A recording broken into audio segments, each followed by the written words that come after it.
Chez le jeune enfant, la nourriture est chargée d'une valeur affective intense, car c'est la mère qui nourrit son enfant. Manger n'est pas seulement assouvir sa faim, c'est recevoir de sa mère quelque chose de bon. En mangeant, l'enfant incorpore à la fois la nourriture et l'image maternelle. Il ne peut avoir bon appétit et bien mastiquer que si ses rapports avec sa mère sont intimes et de bonne qualité.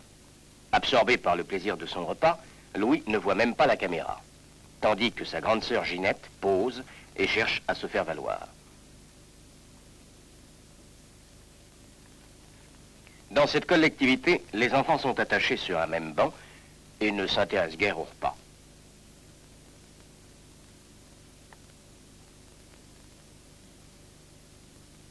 Lorsque manque l'amour maternel, vitamine de l'intelligence et de la sensibilité, la vie devient terne et la nourriture insipide. Même dans une bonne institution, où l'on s'efforce de créer un cadre plus intime, une infirmière s'occupe d'au moins 4 enfants. Les contacts de chaque enfant avec son infirmière sont brefs et fragmentaires. Quand vient son tour, le visage de Sabine s'anime, mais elle avale la nourriture sans mastiquer et sans regarder l'infirmière. Manger est une nécessité physique, mais lorsque l'estomac est plein, la sensation de vide persiste. Le repas ne semble pas procurer le bien-être et la détente d'une satisfaction totale. Sabine s'essuie la bouche plusieurs fois d'un geste mécanique et paraît désorientée.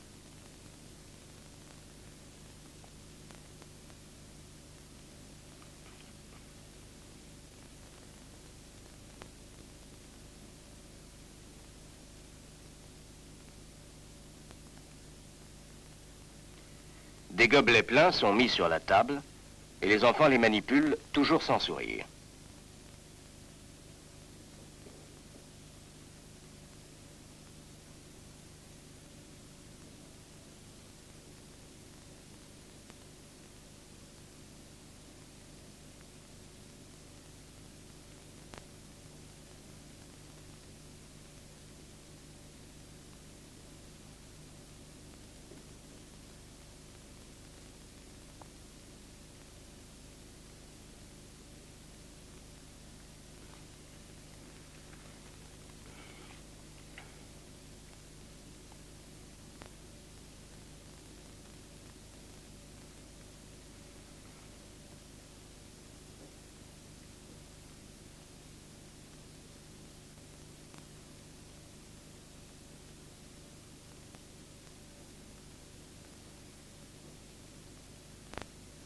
Sabine fait de petits mouvements de bouche comme un poisson, puis quelques grimaces. Elle cligne des yeux. Et enfin, prend son gobelet. Elle boit, mais on a presque l'impression qu'elle fait semblant de boire dans un gobelet vide. Malgré les anomalies de leur comportement, ces enfants se nourrissent. Ils sont plus ou moins adaptés à la collectivité ou résignés à leur sort. Mais il n'en est pas toujours ainsi. Les images suivantes montrent que les enfants perturbés par la carence de soins maternels ont vis-à-vis de la nourriture la même attitude et les mêmes sentiments que vis-à-vis des adultes qui cherchent à être en contact avec eux et à leur donner des soins maternels.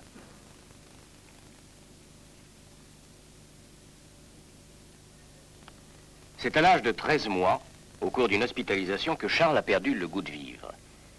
Il désire surtout qu'on ne s'occupe pas de lui et qu'on le laisse trouver quelques consolations à sucer son pouce. Il s'est montré si difficile en revenant de l'hôpital que la mère l'a cru malade et l'a réhospitalisé. 8 mois plus tard, pesant le même poids qu'au moment de la séparation, Charles refuse tout soin maternel. Lorsqu'on essaie de le prendre et de le bercer, il pleure. S'affaisse et se rejette en arrière. Cet enfant hypotonique, qui paraît sans force, incapable de se tenir debout ni même assis, déploie une vigueur extraordinaire pour se mettre en arc de cercle rejeté en arrière. On se rend compte alors que ses muscles fonctionnent normalement et qu'en réalité, il refuse de s'asseoir et de marcher. La tentative de prise de contact déclenche une crise de désespoir.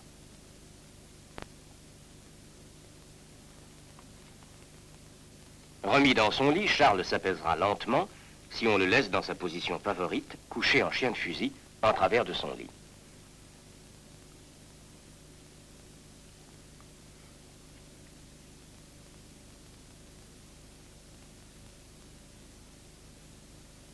Le repas fait apparaître les mêmes réactions.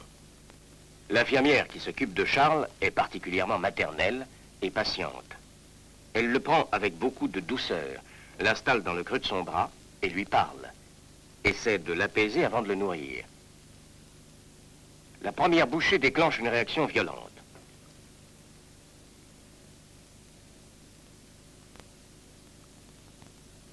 Charles se rejette en arrière et prend sa position de refus contractée en arc de cercle. Il hurle désespérément. Patiemment, l'infirmière interrompt le repas, berce et cajole Charles tout en lui parlant.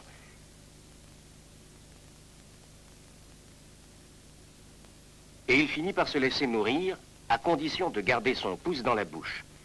Mais il ne mastique pas. Bien plus, on ne voit aucun mouvement de déglutition et on peut se demander comment se fait la progression des aliments chez cet enfant couché presque horizontalement. En tout cas, chez cet enfant, le gavage avait totalement échoué et provoquait les vomissements de toute nourriture ingérée, tandis que des soins maternels patients lui ont permis de reprendre 3 kilos en 6 mois.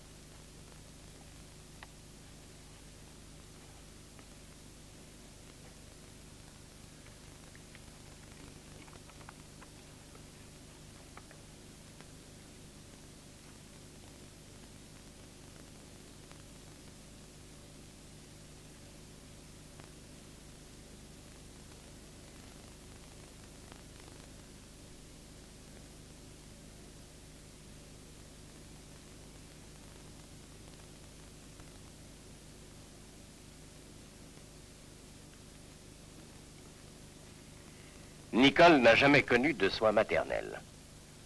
Entre 15 jours et 18 mois, elle a vécu dans de multiples institutions. Elle paraît sourde, aveugle et idiote, et n'a pas d'autre activité qu'un balancement permanent. Elle ne suce même pas son pouce.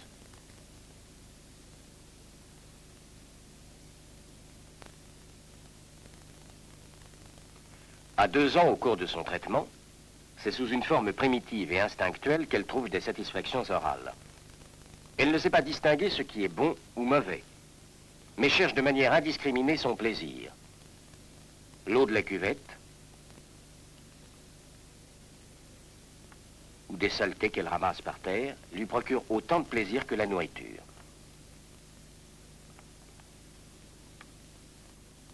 À cette période, elle recherche ou accepte les caresses de n'importe quelle infirmière.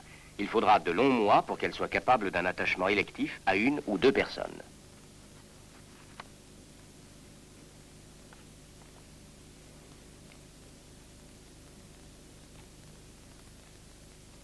Monique, au début de sa vie, a été soignée par une mère démente, qui, en l'allaitant, la serrait au point de l'étouffer.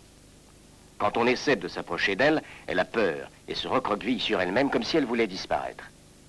Si on insiste, et si on la prend dans les bras, elle est saisie de panique. Elle hurle de terreur, se débat, et s'arrache les cheveux.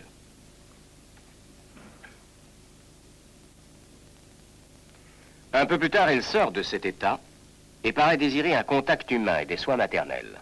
Mais sa peur est encore trop grande. Et si on lui tend les bras, elle s'enfuit et tourne le dos à la psychologue, tout en se frottant contre le mur, dont la rude caresse lui paraît moins dangereuse que celle d'une femme.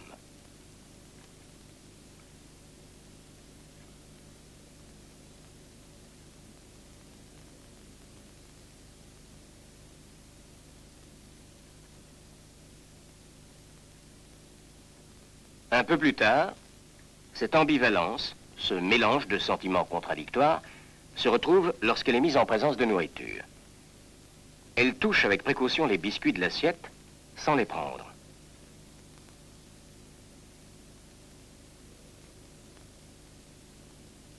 Puis regarde intensément le biberon en se balançant d'un pied sur l'autre.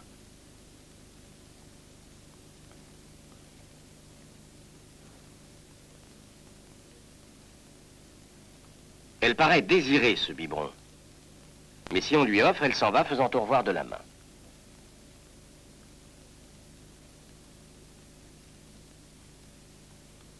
Elle revient encore une fois, comme irrésistiblement attirée par ce biberon, symbole d'un amour maternel terrifiant, et finalement l'accepte. S'engorge avec joie.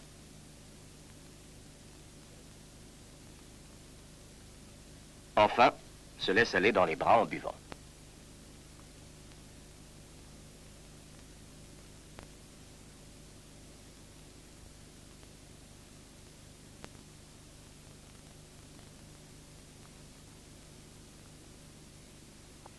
Sabine n'a eu que des contacts fragmentaires avec sa mère jusqu'à l'âge de 8 mois.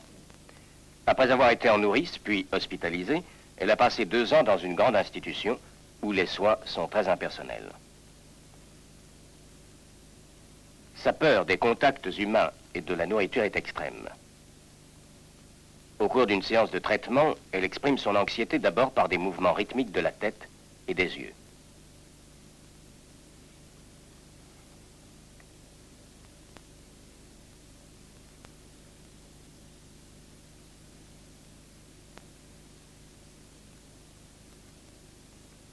Son regard, loin d'être absent et lointain, frappe par son intensité.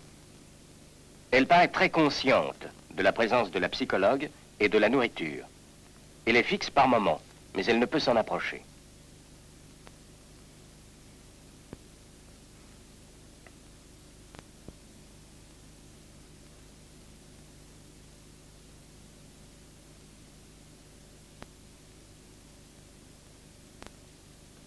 Parfois, elle accompagne son balancement de mouvements de bouche très particuliers, qui rappellent les mouvements de bouche fétaux déjà observés sur les prises de vue de Charles.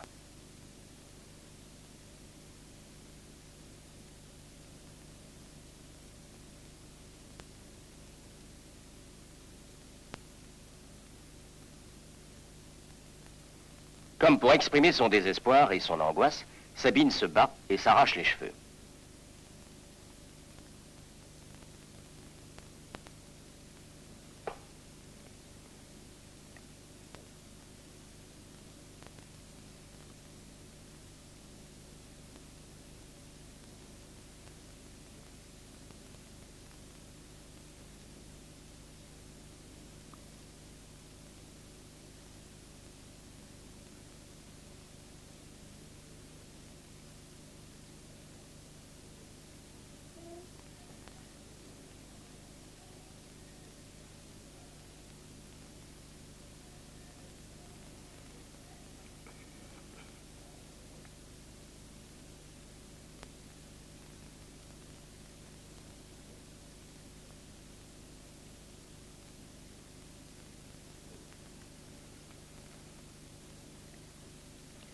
Deux mois plus tard, Sabine extériorise son agressivité en donnant de violents coups de pied contre la porte. Peut-être n'ose-t-elle pas battre la psychologue, mauvais substitut maternel. Peut-être la porte représente-t-elle les changements multiples et les séparations qu'elle a subies.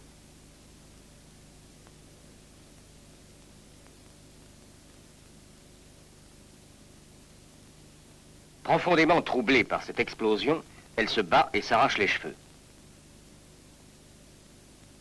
Puis, surmontant son angoisse, elle s'approche de la psychologue et mange. Mais elle mange sans mesure, se bourrant de biscuits et de bananes, se gorgeant de nourriture, mais aussi de contact maternel.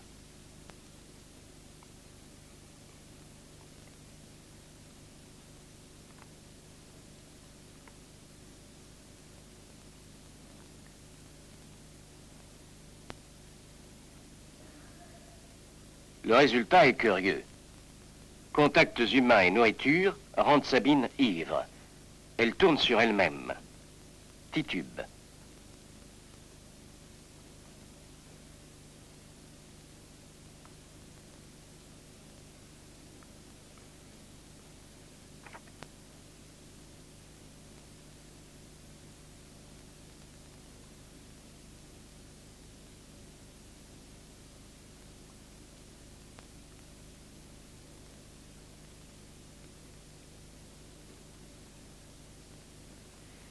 Elle continue à se bourrer en se battant et sans quitter sa psychologue des yeux, dans un contact très étroit avec son substitut maternel.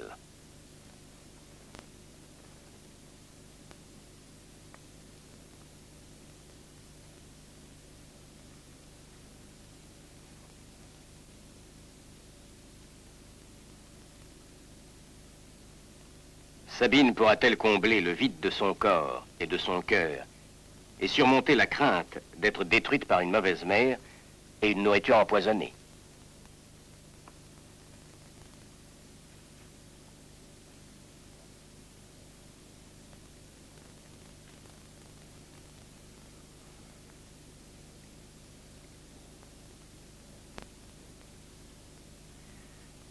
Violaine, privée totalement de soins maternels depuis l'âge de 8 mois, a sombré dans une complète indifférence. Dans son berceau, elle reste telle qu'on la pose. Elle ne paraît pas percevoir les avances et les appels de l'infirmière. Cependant, elle n'est pas sourde, car elle tourne un instant la tête lorsqu'on tape sur le bois du lit. Son poids et sa taille à 19 mois sont les mêmes qu'à 9 mois. Réfugiée dans un autisme total, elle regarde pendant des heures ses mains.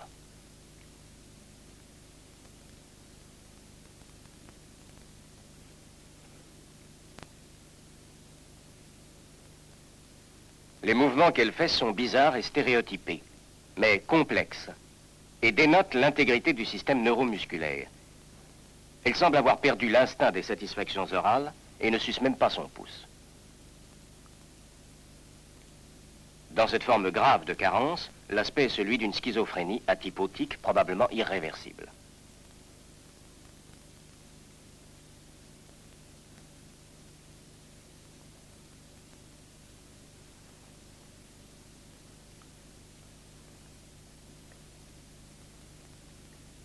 Le repas est reçu avec la même indifférence que les avances de l'adulte. Violaine se laisse prendre et installer sans résistance. Elle n'a aucun geste de défense et ne semble pas participer à ce qui se passe. Tout au plus voit-on une grimace de dégoût résigné lorsque la première cuillerée pénètre dans sa bouche.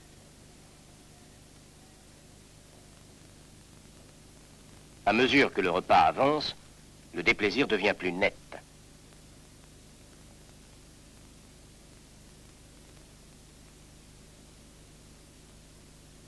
Cette nourriture n'est pas bonne, et Violaine avale sans mastiquer et sans qu'on puisse voir de mouvement de déglutition.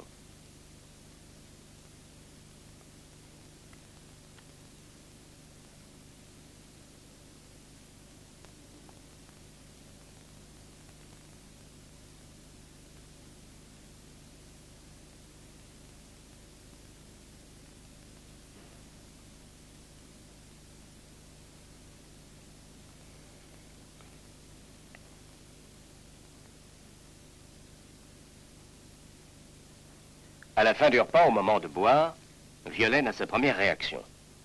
Elle repousse la timbale et détourne la tête. Il faut finalement lui donner à boire à la cuillère comme un nourrisson.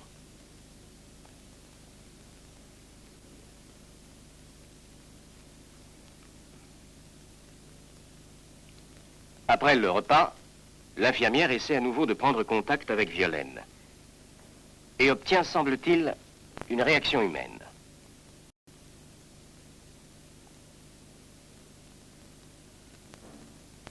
Aux premières sollicitations, l'enfant répond en regardant ailleurs, mais après des efforts, elle se tourne vers l'infirmière et consent à la regarder et à la toucher. Puis se détourne à nouveau, le visage est moins tendu.